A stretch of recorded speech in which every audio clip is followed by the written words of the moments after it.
He wasn't a natural-born Okie, but after his first step onto the red dirt, David Vance quickly made Oklahoma his home. David's roots are from the bluegrass of Kentucky and tied directly to the state's key products, basketball and horse racing. He got his silver tongue from his father, Kyle Vance, who was a Pulitzer Prize-winning journalist. David's writing for the Lexington Herald led to a publicity job at Eastern Kentucky University, and then into publicity with the Kentucky Colonels ABA professional basketball team. He quickly advanced into management with the Colonels, and in just 3 years, Vance became general manager of the team. In 1975, the Kentucky Colonels won the ABA National Championship. When the league merged with the NBA, the Colonels did not. David used that open door to step into horse racing. He was hired as the president of the Kentucky Jockey Club and Latonia Racecourse, later named Turfway Park. There, David introduced corporate sponsorship in what led to the popular Jim Beam Stakes.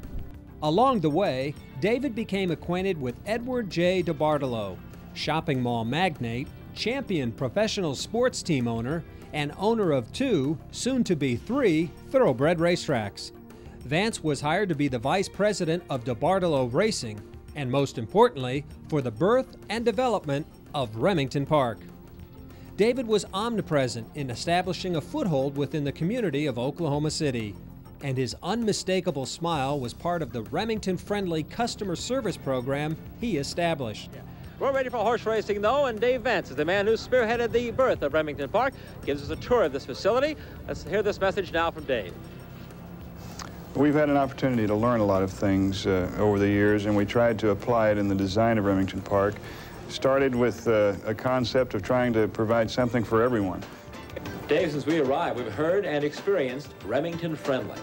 We're in a new racing market, so thumbs up, friendly attitude is what we're all about, how we attract new patrons. And so far it seems to have worked, and we sure hope that anybody that's in the Oklahoma area will stop by and experience Remington friendly.